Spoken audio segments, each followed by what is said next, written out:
Welcome to Rev Ops Revolution, where we focus on changing the game for driving revenue. I'm your host, Jesse Morris, and each episode we take a look at the different areas that affect change and drive revenue across your organization. If this is your first time joining us, please subscribe so you don't miss out on any future episodes. Here's to the revolution. Hey everyone, welcome to another day here on The Revolution. I am your host, Jesse Morris, and I am excited to have my colleague and friend, Aiden Mellman, join me today. Aiden, thanks for joining us. Hey, thanks for having me, Jesse. Really excited to be here. Awesome. So Aiden and I have worked together for almost 4 years now, and he is a marketing and Rev Ops leader. So super excited to have him on the show today, and we're going to get a lot of cool information of just some of his experience and go really in depth on a few topics.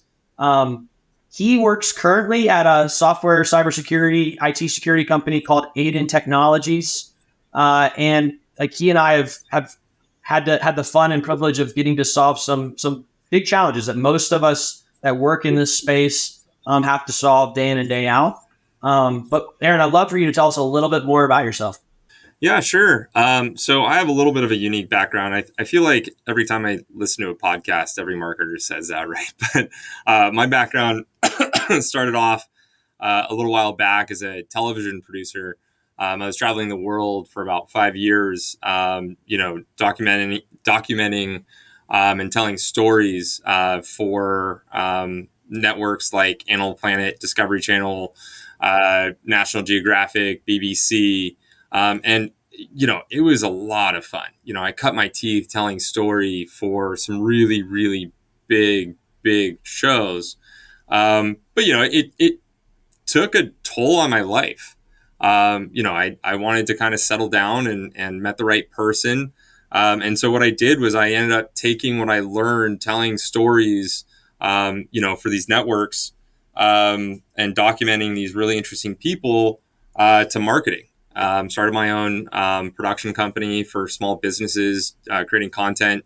Was lucky enough to get a job, my first, real marketing job, I would say, outside of my own production company, for an e-commerce company. I was hired on as a social media manager when no one really did social media, or there wasn't really a lot of social media managers out there, right?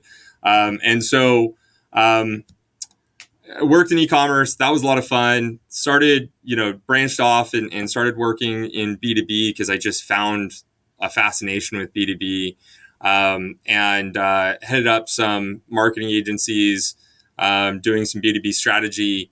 And, Aiden was willing, the CEO of Aiden hired me on as actually the first salesperson, selling before Aiden was even a company. Been building the brand and the company here, from the very beginning was one of the first hires, and here we are. And I just fell in love with IT, cybersecurity, and revenue marketing operations. That's awesome, man. That's pretty cool how you were able to take this very unique background and for lack of a better word, repurpose it into something else.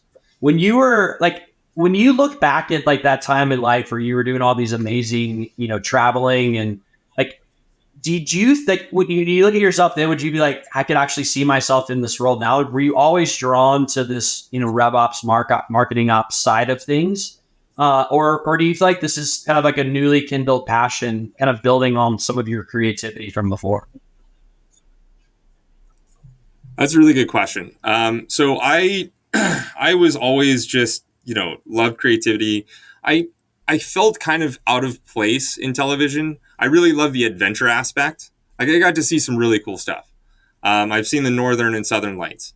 I've traveled to places that only media could. I've also, risked my life on multiple occasions to try and get, that story. And I kind of, once I got into social media, I wasn't really a big fan of social media. I still am not really, in all transparency, but what I started falling in love with was the data analysis, how to add transparency into what I'm doing to calculate ROI, how to optimize and make things more efficient.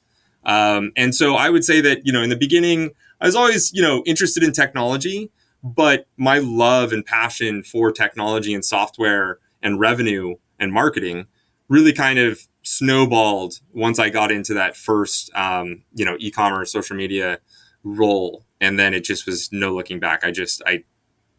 All of my spare time now, I just enjoy learning new things and mastering my craft. That's awesome, man. That's cool. When you think about, Rev Ops, and there's some people probably listening to this that are just getting into the space or thinking about it, like, what do you love most? If you had to boil it down, you hit on a couple of things, obviously data and some of the other things, but like, what are some of those really things that you're just like, when you do them, you're like, man, that just gets me so much energy, gets me fired up. Like, what are some of those things? Oh man, my OCD would get into just the data, right, and just like learning how to tell stories with data. I have to book focus time, right, where it's like, okay, Aaron, you only have an hour to look into this, or else you're going to spend your entire day trying to solve this one problem and with data, or digging into a solution, and I just get carried away, right? So my biggest thing is just it's the data analysis part. I'm not even I don't have a background in data other than what I've taught myself, and we're in a lucky age of technology where you can just search anything and learn anything on the internet for basically free. And I'm a lifelong learner. So, every Saturday morning before my wife and daughter wake up, I'm like watching YouTube videos and teaching myself something new. Maybe it's about Google Analytics, or, mastering something new in HubSpot, or, finding a new software that's coming out, because, we're all just completely overwhelmed with new technologies that are coming out on a daily basis, which makes it exciting, but also very difficult to be in our role, because, we have to put blinders on sometimes and really kind of identify, well, does it make sense for us to try and implement this process, this new software, or can we make what we have right now do enough of what we need until we maybe get budget, or we have enough of a need to be able to, move to that, the new software. But, I think we all know or understand, the shiny thing is not always the right thing. It's just something to learn and know, and potentially put that into your wheelhouse for when there might be a good time to transition over to it. It's a good call out. It's funny. I was at an event last night with a bunch of other Rev Ops leaders, and the topic came up of like, who's using AI tools, because obviously AI is the big buzzword right now, and and how are they finding the balance between like, the shiny new object versus value ultimately, right? Like at the end of the day, like as much as you and I like to geek out on tools, it really comes down to how are we generating value for the company. And so, have you found any, like recently, especially, and this is like a little bit off of what we have been on, but have you found any tools that you're just like, man, this not only is like cool new shiny object, but I actually see how this could really be valuable for companies going, and maybe it's in its infancy, but like, are you starting to glean any insights within that area? So one thing that I am trying to hold off on, with all these new AI shiny objects and software, is like we're in a revolution where there's all these new small software shops, and the big guys are already building stuff into it, right? And they're going to gobble up all these other smaller softwares, and so they're fun to look at. But what I'm excited to try out, because we're a Microsoft shop here at Aiden, and I've grown to like Microsoft more than I did before. I used to be an Apple guy, but now pretty much everything is Microsoft. But like I'm very excited to try out Copilot. I've been waiting and trying to get people to let me try it out. Get our team to let us try it out, and we're very close to doing that. But like integrating that with the Microsoft environment, I think is going to be really, really neat to try out. But the image generation that's coming out, the most interesting thing to me about this, all these shiny objects, is that we originally thought we went from automating manual processes like machinery, right, to try and do human work, and thinking that creatives are never going to have an issue and we're always going to have a job, to now AI is doing the creative work that we thought was innate in humans. And I think it's a really interesting transition. And you can't, it's, but I think we have to focus our mindset in not being afraid of it and more thinking about how it can enable us to do better work, and do less of the tedious stuff and kind of help break down the barriers of like, okay, writer's block, or needing to spend a lot of money on design and development. Although I still have a lot of respect for those people, but a lot, showing them, hey, this is along the same lines of what I'm looking for. Can you create something similar? And so from my perspective, I'm probably not answering your question completely, but I am excited for the new developments in the software that I'm already using, because everybody is implementing AI. So right now we use HubSpot. They've got something called ChatSpot, and some other new AI that allows you to understand your CRM better, and where the gaps are in your pipeline, or how to paint your buyer persona and ideal customer profile, how to paint a better picture of that based on your current data. Or we're transitioning to something like SalesLoft, which utilizes AI in order to better understand, like, when are the best times to reach out, what kinds of templates, how to write these templates or make it easier to write these templates, and just really building on what we already have. I think is where I'm most excited. I'm really trying to just put the blinders on and be like, okay, like I tried the OpenAI. OpenAI is awesome. I started from the very beginning. I also started using, from the very beginning, what was that image generation? Midjourney, which was really neat. And that was really fun to play around with, Midjourney. Yep. And then OpenAI just came out with a video creation process, and all their other little, like, all their other little implementations that allow you, or I guess it's plugins that allow you to do more. Yep. So it's really neat to see. Yeah, it's really neat to see how every company is implementing AI versus going after all these other little things that are popping up, and you're just like, wow, I just need to get my work done. It's funny, man. Like, I think about, before we got on the call here, we were working through obviously a problem with HubSpot. And, when I think about even that problem, like hopefully a year from now, we're able to go into a HubSpot kind of knowledge center, right? And actually like interact with, asking how to do workarounds within software, right? And I think to me, that's actually one of the things I'm most energized by is like, if a software isn't maybe meant to do something exactly what you're trying to solve. But as we all know, like the key in a lot of ways with software is like working within its confines, but sometimes like, for lack of a word, hacking it or, tricking it to do what we want it to do. So I'm super excited to kind of see how, I think I was talking to somebody last night about this, about like kind of the knowledge center side of, and in the development piece. Like, so instead of, you and I having to try to figure out flows that are going to work, it's like, here's what I'm trying to do, software, go do it for us, And so I think it'll be fun to see as these companies continue, as you said, to evolve within AI. It'll be interesting to see how they start actually even doing that type of capability, right? Without a doubt.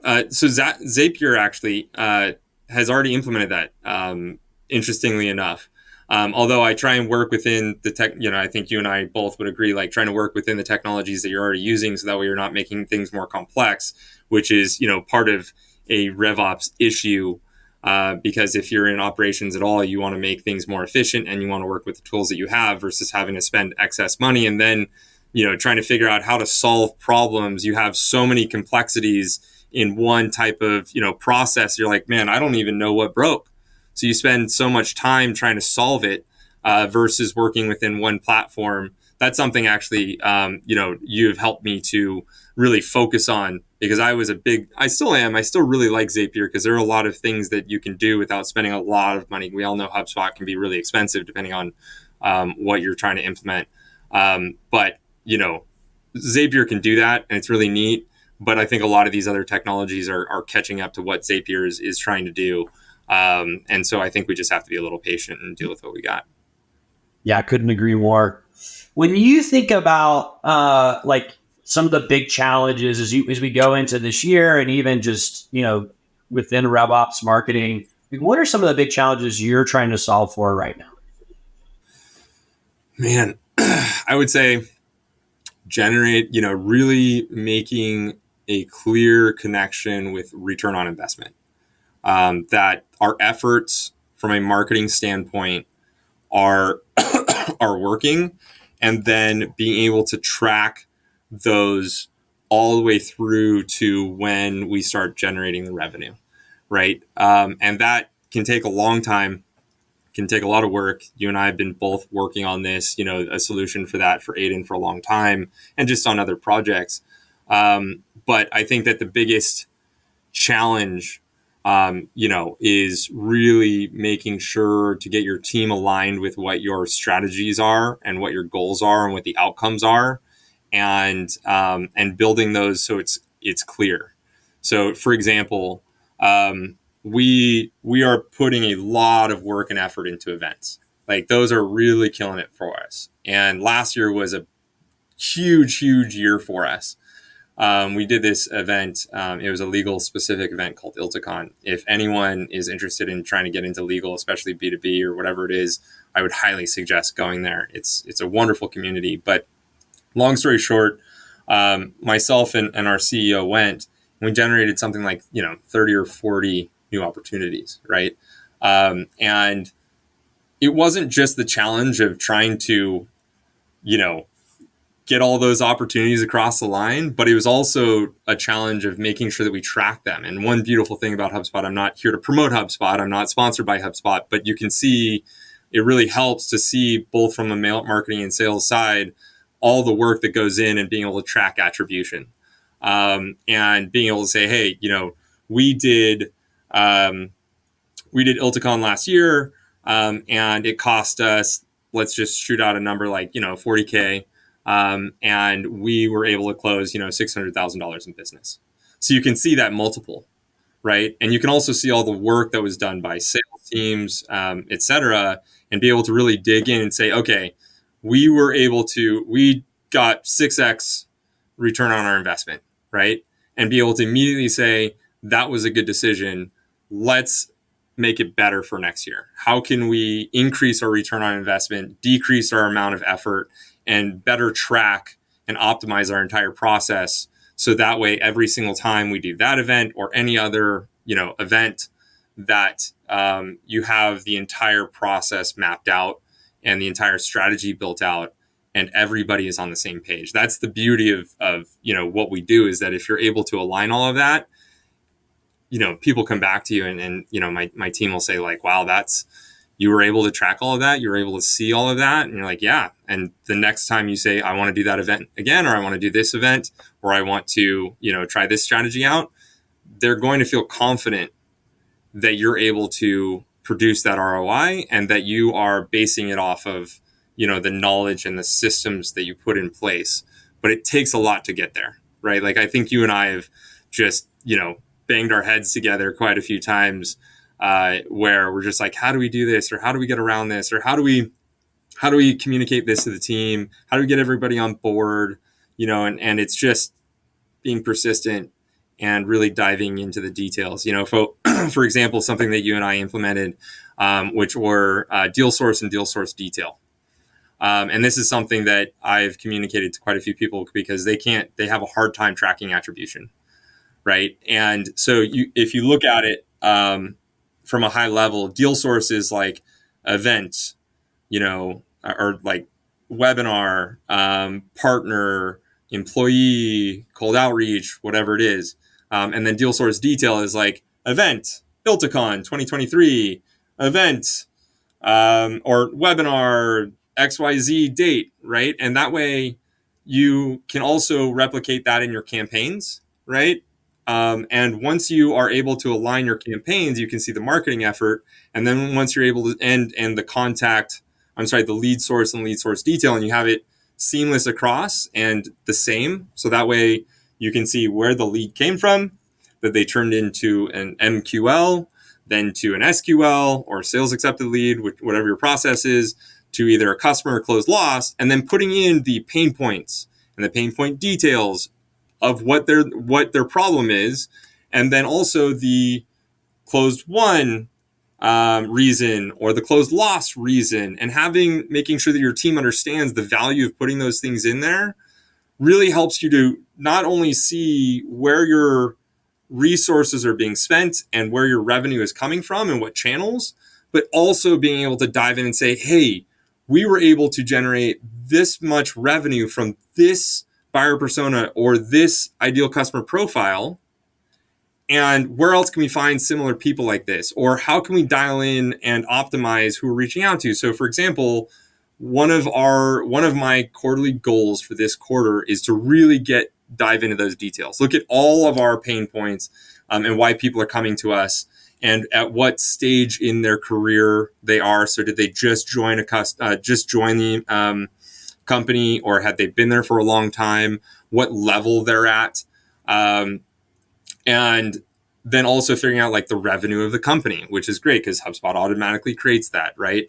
And what size, how many employees, at what time of the year did they come in, and seeing and understanding their budgeting cycles, and then being able to put together enough information and data and being able to relay that to our SDRs, our sales reps, as well as our executive leadership to put everybody focused on, hey guys, this is the data, these are the trends that we're seeing, and here's how to go about reaching them. Here's what we're seeing. Let's continue on this process. Let's continue to get, to work on this strategy and get more data behind it and either prove that we're right or figure out how to optimize our process, right? And how to get into these. And then everybody, going behind and in the same strategy to really focus your efforts. And that's one of the beauties of what we do,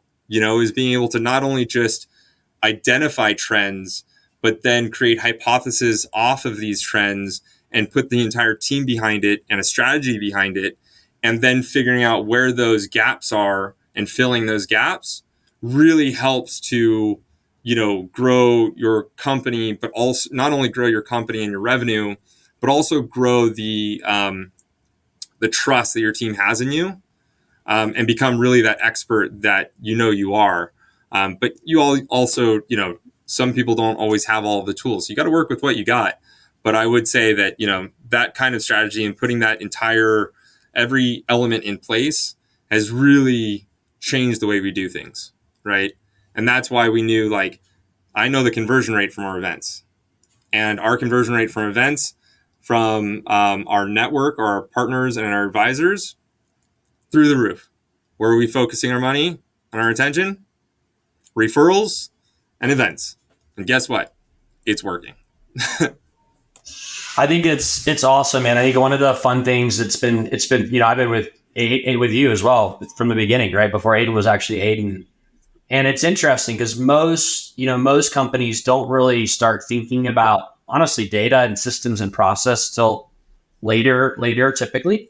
And I think where Aiden has just done such a phenomenal job is they made a decision early on. I think a lot of it, Josh obviously is a huge proponent of the CEO of this commitment to it.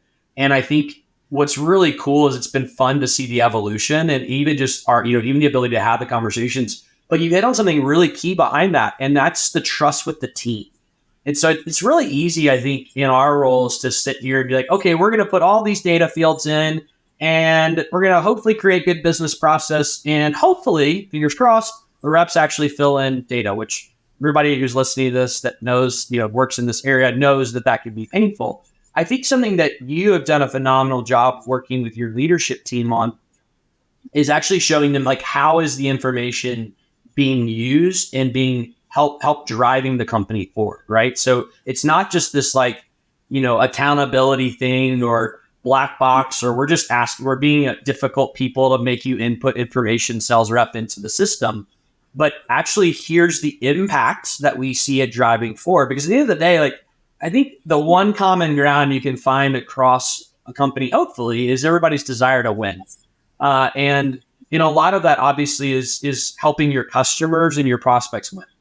And I think that's something that it's been cool to see Aiden leverage the data, really the information.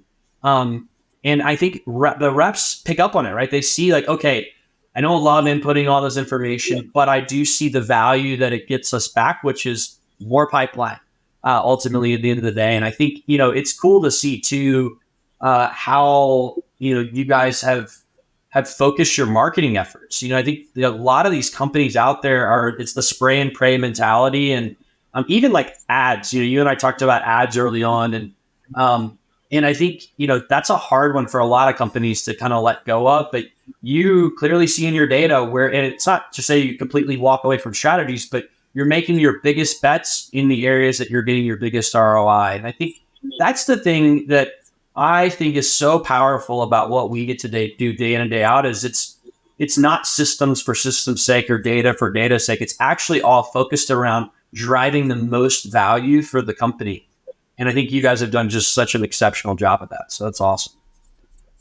I mean, you've been a huge help the entire time, right? Like, I mean, you've helped us implement all of these data, all of the data, cleaning up our data, getting our dashboards together, really creating and painting this story behind the data to the rest of our team. So, I couldn't have done it without you. I think one thing that you did hit on that I would probably expand on just a little bit is that educational side. And so we only do ads to invite people to events on LinkedIn. We have not done any other kind of advertising, spent any other advertising other than, although granted, there are some uses for advertising, as far as, how many touches we have and during the pipeline, when a deal is in pipeline, to be top of mind, right? And to remind people that who we are and whatever it is. But where it all started, and I'm not against ads either, by the way. For sure, yeah. But I think there's a time and a place for that in every company. And I think that a lot of companies tend to jump to ads as the end all be all too fast versus like we're an IT cybersecurity company. And we provide solutions for, CTOs, CIOs, and soon to be CISOs. And understanding who you're trying to not only provide, you're trying to provide value both internally, but also externally, right? Because I don't want to waste someone's time. And if I'm hitting somebody with ads that's a CIO, CTO, or CISO, they already don't trust marketers. They don't trust salespeople. And so I had to figure out a way to get in front of them without barraging them with all of these, all of these ads, because none of them pay attention to it. I could easily go and do Google Ads and test out my messaging and see if they convert. And I'll tell you, I've done a lot of ads in the past, and not only are there a lot of people that are doing it, and I think it's a lot more expensive than it used to be, but if you've got a good product, you focus on your network. And for us, like that was the key for us, is talking to our customers or talking to like-minded people that we want to buy, want to be a partner with us and or a customer, and really saying, hey, why would you go with something like us? Like, where would you find, like, for example, like we were a no-name company, 3 years ago. Like, where would you go to find new information about a company? What do you trust? Who do you trust to tell you these things, right? Gartner, Forrester, or maybe it's just, mostly network and who their fellow CIOs, CTOs, CISOs are. That was the value there for us. And so once we got that information, that kind of started to dictate started to help us to create these strategies, right? And then we had, or hypotheses, really. And once we started testing out a bunch of hypotheses, then we started building strategies around them, and we started making sure that we could track it the entire time. And then we just started, optimizing and scaling those because we started to see some traction, right? I mean, we're testing out, cold outreach. We're seeing a little bit of traction, but granted, we're just getting set up on that. I still think it could be valuable because some of our early customers came from that. But, and also working on the messaging that works, right? Like, these guys don't want to be sold to. It's just like, hey, XYZ is already using this, go ahead and talk to them. They love us, and let them, do the educational type of piece first and learn about who we are. And then we can go back and say, hey, we heard you talk to them. Why don't you go ahead and test drive a little bit of what we're doing? And that's not for every company. It's very unique. Not very unique, but It's not necessarily for every company, and you just have to understand and make sure that it's the right strategy for you. And that all starts with your customers, right? Where does revenue come? Your customers. You can't force people to buy things. You have to make sure that you're approaching it the right way, because I also personally can't stand someone in my face all the time with sales and marketing stuff. I literally will just mark them spam. And that's not our goal, I think, as marketers and Rev Ops people. I can't see it that way. No, and I completely agree. I think it's a really valid point of, it's like go to where your customers are, like meet them where they're at. And I think that's really, really insightful and something you guys have done really well. I want to talk a little bit about events, because events are interesting. Like if you talk to, I bet if you talk to 10 SaaS companies, 8 of them would be like, we only go to events for branding.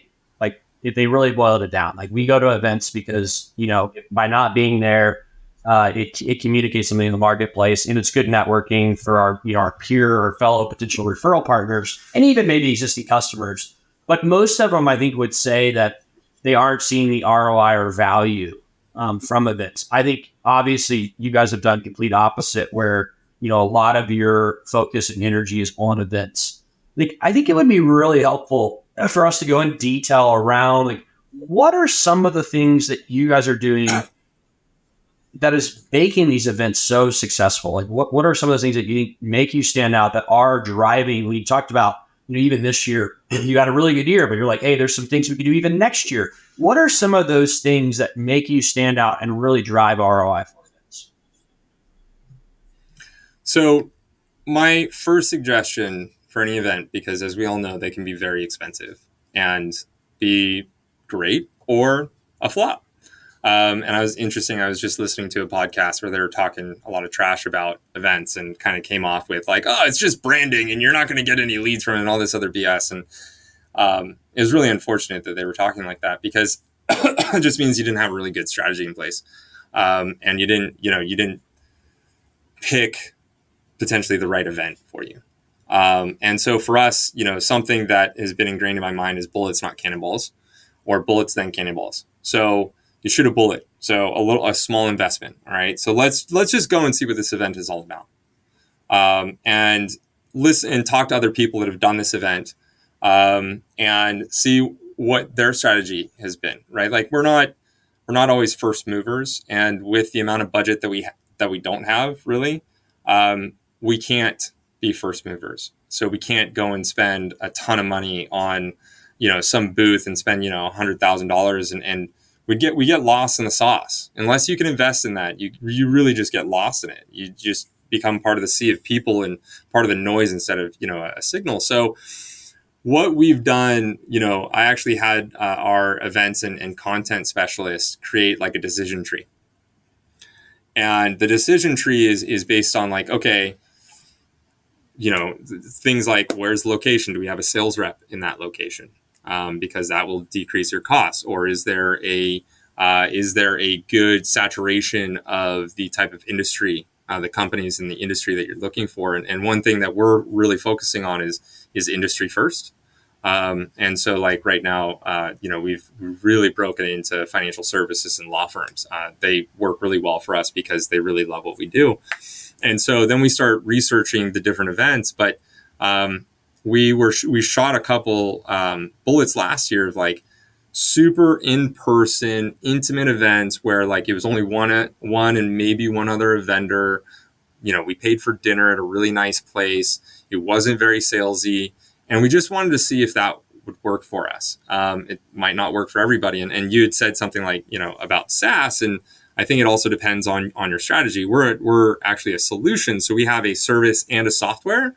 And on top of that, our ticket, we're at about high 5 to 6 figure ticket item, right? Very white glove. And because of that, one solid event, one solid dinner, you spend $3,000 to $5,000 on a really nice steak and really quality conversations with your target audience. And you get one deal out of that, you make your money back right there. Not to mention, you leave a good impression and they're going to go tell their friends. And they're going to go tell their employees or, their team members, say, hey, I want you to go check this out. It looks super interesting. One other piece of value that we found is being able to actually demo our solution, because previously we weren't demoing our solution until we got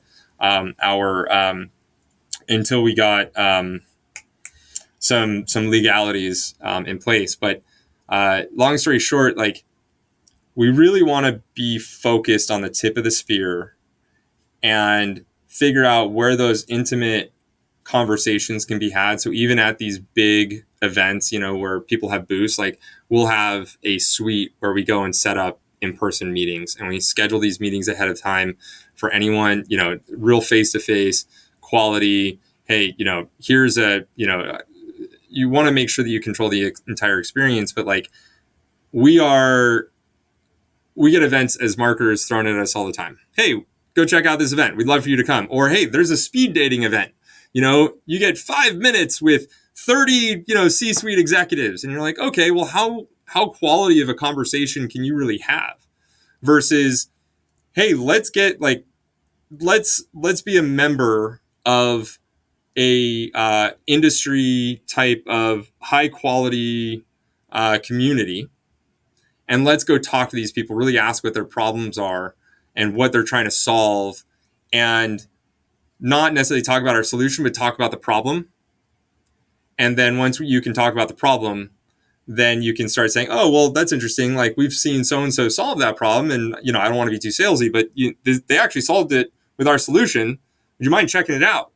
And you're relating to them, right? And I guess I might be getting a little too off topic, but part of what we're doing is we're shooting bullets, not cannonballs, figuring out and learning from our peers what's worked and what's not. I'm doing regular conversations, just like what we're having with, like, before I go to an event, I will talk to about 3 or 4 other people and say, hey, have you gone to this event? What did you do that worked? What did you do that didn't work? Oh, you've never been? Okay, would you like to go in and co-sponsor something? And let's both, spend a little bit of money and do a partnership that will benefit us both, right? But it's very industries focused. We're not going to these big box events. We know that our buyer persona is going to be there. We know that it's focused on our ideal customer profile. It's generally very location based and in a place where it's very saturated. So like, New York or LA or San Francisco, or, Texas is a budding technology environment. And making sure that then we have a solid strategy leading up.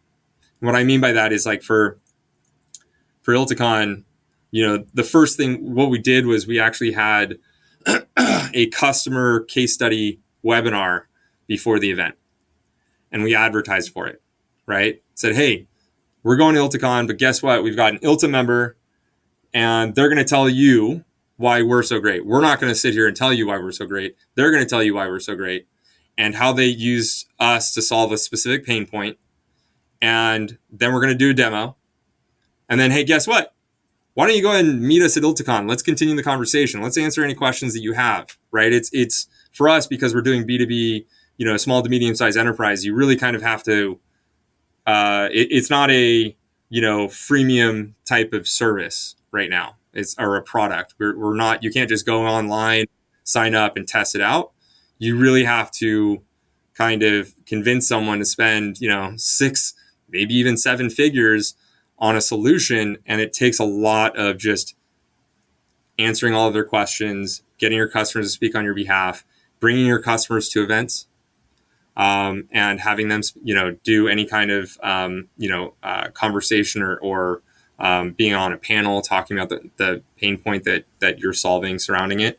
But we did that webinar beforehand, and I can't tell you how many people came by our booth that knew us, and we were in a small corner that no one should have ever came by, but we hustled our butt and generated something like 40 opportunities and over probably $5 or $6 million in opportunity, and I think about 10%, 15% of that closed. That made our year, and we're about to close a couple more, and then the follow up. We also then had a customer case study webinar afterwards too, to keep top of mind. And we went to another event, to meet any of those prospects that were close to closing but hadn't yet, brought a customer of ours and continued to talk with them, right?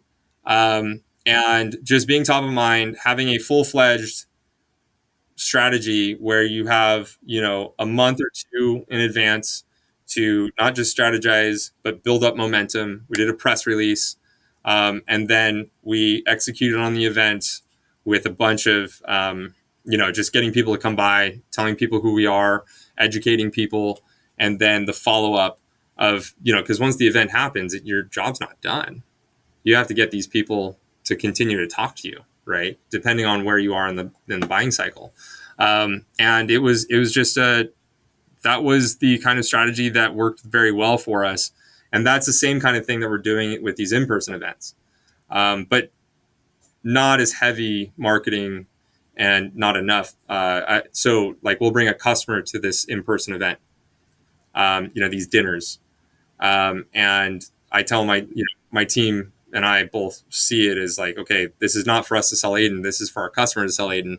We're just here to answer questions about Aiden, right? And have a nice dinner, and then follow up with them afterwards, and not just try and sell to them, because they're there for a nice dinner, they're there for a nice experience, and you leave that lasting impression. So it depends on what type of event, but from my perspective and who we're trying to target, it's not about marketing and selling the hell out of it. It's about creating these conversations and having someone else speak on your behalf, I think, is the highest quality that we've found and that we've seen. And it's really helped not only to generate revenue, but build our brand. Yeah, that was awesome. Yeah, I think it's interesting. There's a couple of themes that I want to pull out from what you just said. One is buyer personas and really knowing your audience, right? And I think that's something that everybody talks about. There are very few companies that are really good at that. One of my clients is 20-year old SaaS company, and if you ask them their ICP, they'd send you 7-page document that's been sitting there and it's got a lot of dust on it, and it's really not focused. But what I love what you said is you named 2 industries. You said it's not to say those are your only 2, but you're laser focused on financial services and legal. And that maniacal focus, man, it's just game changing. And that's what you're seeing here. And so I want to highlight that. I think that's something that is really good call out, is you're not just going to, I'm making this up, a Salesforce, Salesforce, this big annual event. No, you're not putting money there. You're going where your best ideal customer, ICPs are, right? And I think that's really been instrumental. The second thing that you mentioned, and it's really interesting. Like you said it here about hey, we're not really there to sell. But what you are doing really well is you're running it as a whole process. And so, I think a lot of people think okay, the event's in 2 months. We'll all just show up and hopefully we'll meet people there and we're going to get aggressive. No, you guys are sitting, way before the event begins. You're back here going, okay, let's get engagement and drive engagement before we even get there.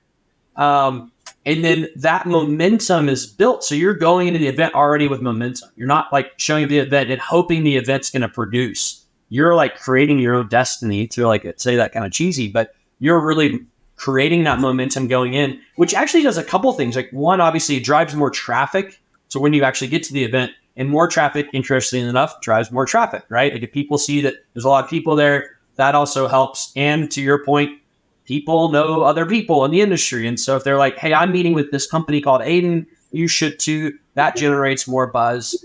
And then the last thing you said, which is so crucial, and it's the thing that absolutely, I think, crushes most events. And I've seen this, and you've seen this. You and I have talked about this 100 million times. It's the follow-up. It's the post-event follow-up. And that is amazing to me, how many companies do not execute well on that and how quickly you need to be on top of it. It can't be we went to the event, last week, we'll do follow-up next week. That's 2 weeks. Everybody has moved on. They've forgotten about things. And so the time frame too, and I think the way you guys have laid that out is just this strategic process, and then executing well on it. It's less about how you sell and how you position it and your pricing, packaging, and your discount incentive for the event. Like, I didn't hear you mention any of that. What I heard you mention is driving a momentum, focusing on knowing where you win business, and then really making sure that everybody in the company and the team is marching to the same beat and focused on execution, which is so cool to hear. One it's funny, you just reminded me of a good learning experience that we did have. So not everything is perfect, right? Not everything works well, and it's not all roses.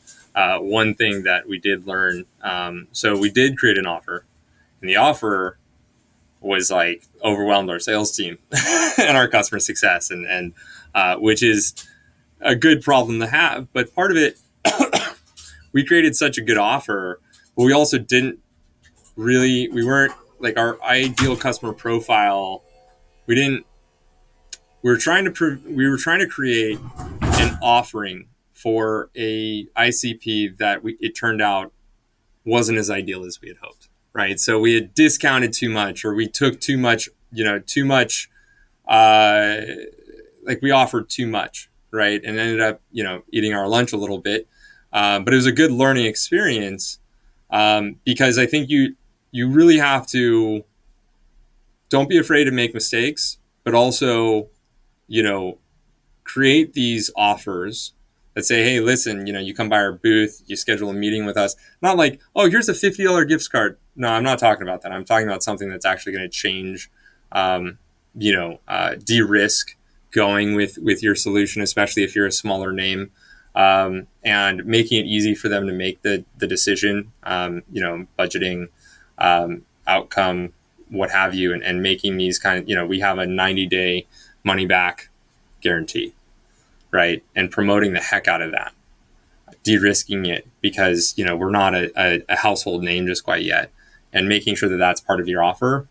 Raffles are nice, but I've never really seen those pay off. They're just, a nice little thing to try and generate some names, but how many people, how many raffles they enter into, especially if it's one of these bigger events, it could be hundreds.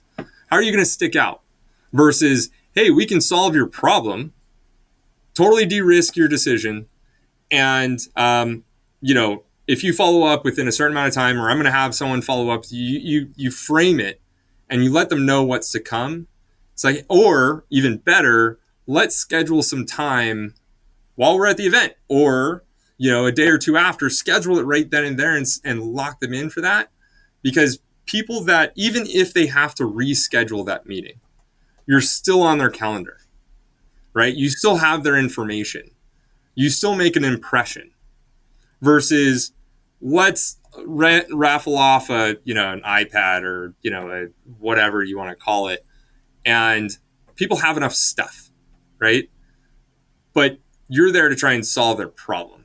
And you're there to make a change in their career, ideally. Because if you paint them as, if you help them to, if you put an impression, you make an impression, you build up that feeling, a lasting thought in their mind, like, man, I really enjoyed talking to that person, or man, it sounds like they could really solve this problem. And that would change the way that my job, like I would be promoted, right? Or I could not deal with this headache, or my team wouldn't have to deal with this anymore, or I could save a ton of money, whatever it is, or we wouldn't get hacked, whatever it is. That's way more of an important feeling and offer than offering them something that, they're probably going to give to their kid. It gets them to come by, but you need to leave a lasting impression, and don't just focus on trying to generate, get emails and phone numbers, because, that's one thing that I think marketers try and do too much is like, oh, we got like 100 leads from this event. Like, okay, well, what's the quality? Who did you have quality conversations with? What is their interest level? I put interest level in HubSpot because I wanted to be able to understand what their interest level is and send the hot leads off to, our sales reps or SDR, whoever it is, follow up right away. And that way they also have the frame of mind of what they have to approach how they have to approach the conversation. Right. So I think that part of the strategy is really important as well. And you really kind of have to think, and that comes back to understanding who you're selling to and who's going to be there. Right. Are you going to try and raffle off, a $500 tchotchke when someone else, maybe across the aisle is raffling off a vacation somewhere? You're going to get into this competitive, cycle that just never really ends, versus people reacting off of emotion. And that's what I think we get lost, getting lost in the data, or lost. We also tend to sometimes forget that behind that data are real people, right? And so that's just something that we've learned, not to create an offer that matters, create an offer that, you can learn from. It might not always be financially feasible, but if they're interested in that offer, then maybe you can just optimize and make the offer better next time, right? But getting your foot in the door, getting a lasting impression, making people happy, so that way they talk about you, is really that end goal that I'm constantly looking for when I'm looking at an event. I think it's a good point, man. I was at an event last night, and it was, it was a company I really like, but it wasn't overly well executed. It was kind of, you could tell, a last minute thrown together thing. And,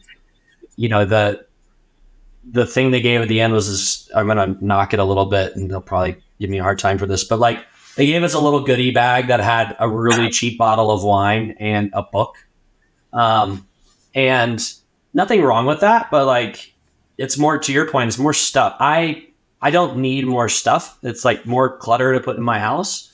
What I was really hoping for, and it's funny, they said this great question in the thing last night of like, hey, what's one problem you're struggling with? So I shared like one big challenge that I'm working through, and like nobody ever circled back around on it. It's to your point, like I didn't need anything free. Like I didn't need more stuff. I went because I wanted to solve a problem. And my time is actually the most valuable thing anyways, right? At the end of the day, like no iPad or anything else makes up for my time, right? And all of us are the same way. All of our time is really valuable. And so it is interesting when you talk about like by adding value, true value, you're actually giving people time back, and respecting their time versus, more stuff. So I think it's a very apt point you're looking through. So thanks for walking through that. Kind of in wrapping up our time here, and it's been awesome walking through this. I really appreciate you going into all the detail. I think the event stuff I think a lot of companies struggle with that area. So I think, some of these insights today are going to be really helpful.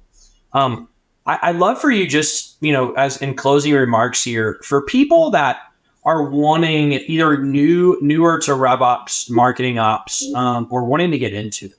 Looking at your career trajectory, it wasn't a straight, like, I think it's funny, like, even with my career, like both of us, like we don't come from a traditional, background, if you will, for this. You were in TV and I was in sales. So I guess I had a little bit of a sales background, but, I also did finance for a while. So there's not like this straight trajectory. What would be some advice you would give to a younger you, or someone, not even younger, but just somebody who's newer into this space, of how they can really make an impact and grow their career? Don't be afraid to ask questions. Don't be afraid to fail, and do everything you can to understand what the outcome you are looking to get is. If you aren't afraid to fail, you aren't afraid to try new things, right? Of course, you have to frame that. Like if you're telling someone, "Oh, I'm going to ace this first," and you're first of all probably creating too much confidence. But as long as you're focused on the value and the outcome of learning, right? You might hit the ball out of the park, or you might, hit a grounder, or might strike out, but at least you take that and you learn from it, and it goes into your next learning, right? And that's something, I tell my teammates all the time. They're like, "Man, I don't feel like I'm doing very good at what I'm doing right now." It's like, well, what are you getting out of it? The value. What are you learning from it, right? And then going and trying to master your craft, or learn how to do it better next time, right? And then I think too many people are just too afraid to ask questions because they want to be viewed as someone who knows all the answers. And it's really hard to, swallow your pride. And, If you're a lifelong learner, that means you're constantly trying to learn new things. If you're constantly learning new things, it means you don't have all the answers. And so, making sure that and I guess the last one would just be making sure that you clarify, right? Like if you're talking to your leaders or your C-suite, your CEO, whoever it is, or even your team, and you're like, hey, we're going to test this out. We don't know if it's going to be successful, but part of it is marketing is testing things out and trying out new things and optimizing and then scaling, right? I mean, that's the idea, and it's a creative process, and it's great. But I think you just have to make sure that you're humble, you ask questions, and you try and maximize your time and value that you're providing. And I think that those things, if I would have known earlier on, don't try and climb up the ladder too fast either. I think that's something that a lot of us try and do because we're so obsessed with the title bump. Whereas like, I'm the head of marketing or director or whatever you want to call it, but really I am learning something new every single day, from everybody that I work with. And it brings a new joy in life that makes you excited to get up the next day and really do your job. So That's awesome, man. Yeah, I love the value. You kind of see like one of your themes, I think, throughout our conversation today is like, focusing on really, driving value and learning. Like those have kind of been, central for you, and it's been fun to see, you apply that each day, and even our conversations before this, like both of us are in that always learning stage of there's probably better ways to do things, and that openness, right, to be wrong and to put it out there, I think is really impactful. So really appreciate you joining today. For those of you, please follow Aaron on LinkedIn. Click the subscribe button to the podcast. But thank you all for joining. And Aaron, thanks for having joining us today. This has been a lot of fun. Thanks, Jesse. Take it easy. Thank you for joining us today to another episode of Rev Ops Revolution. Thanks for being a part of the revolution. Please tune in to learn more about different ways that we can help affect change within our companies. Thank you for joining us today on the revolution and being a part of it. We're excited to have you along for the ride. Feel free to join in on future episodes to learn more about how we can affect change within the industry. To the journey.